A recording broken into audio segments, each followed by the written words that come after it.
Assalamualaikum warahmatullahi wabarakatuh. Saya Lailatul Khafifah akan menjelaskan qawaid fikih asasiyah. Yang pertama, kaidah asasiyah. Kaidah yang pertama yaitu al-umuru bil maqasidiha. Segala perkara tergantung kepada tujuannya. Maksudnya bahwa tujuan atau niat dari amal perbuatan harus dikerjakan dengan ikhlas karena Allah. Dengan demikian, maka setiap urusan tergantung pada tujuan atau niat orang yang melaksanakannya. Contoh, apabila membeli anggur dengan tujuan atau niat memakan atau menjual, maka hukumnya boleh. Akan tetapi apabila ia membeli dengan tujuan atau niat menjadikan khamar atau menjual pada orang yang akan menjadikannya khamar, maka hukumnya haram. Kaidah yang kedua yaitu al-yaqinu la yajuzu bisyaki.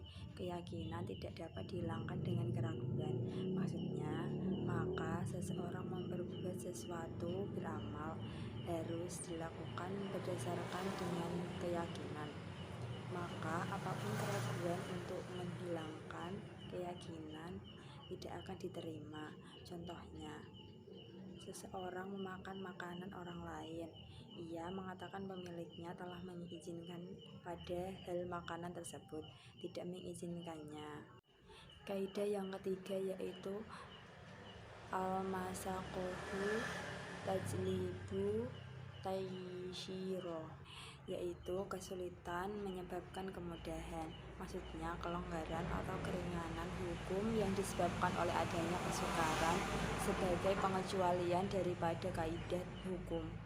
Contohnya, dibolehkan hanya melihat apa yang mungkin dapat dilihat seperti menjual apa yang ada dalam kaleng atau botol, apa yang dimakan ada di dalamnya. Kaidah yang keempat yaitu ayujalu bisyaki, yang artinya kemadaratan dihilangkan. Maksudnya kesulitan yang sangat menentukan eksistensi manusia, karena jika ia tidak diselesaikan maka akan mengancam agama, jiwa, nasab, harta, serta kehormatan manusia.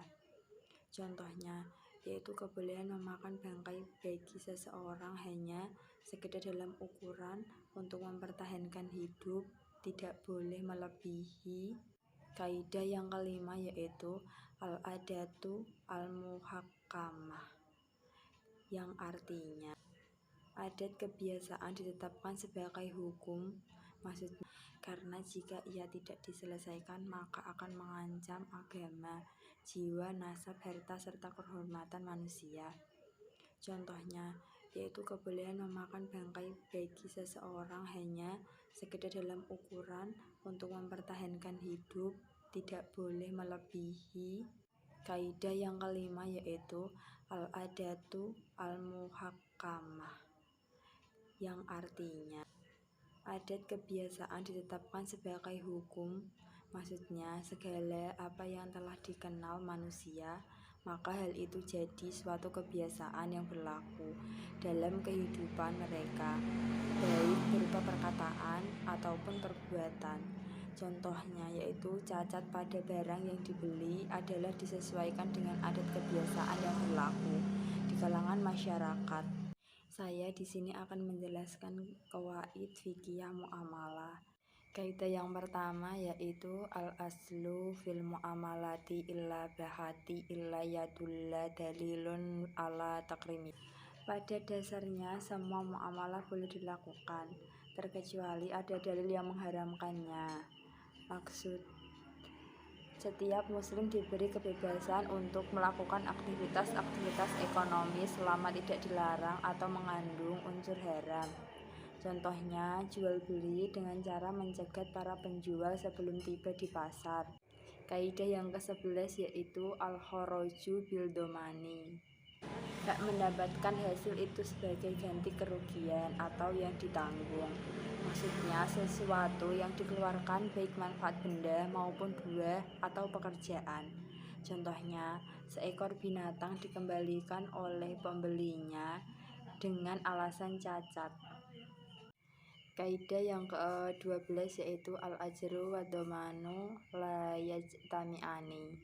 upah dan membayar ganti tidaklah berkumpul menukar sesuatu dengan ada imbalan yang dapat diartikan dengan sewa menyewa dan upah mengupah. Contohnya, seorang tukang jahit membenarkan jahitan yang dipesan sampai dilunasi upah yang akan diberikan. Kaidah yang ke-13 yaitu al-ghurmu bil gunmi. Resiko itu sejalan dengan keuntungan.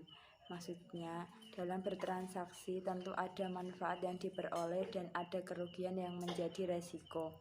Contoh, bahwa seseorang yang memanfaatkan sesuatu harus menanggung resiko. Kaidah yang ke-24 yaitu kullu qardin jarra naf'an fahuwa riba haramun.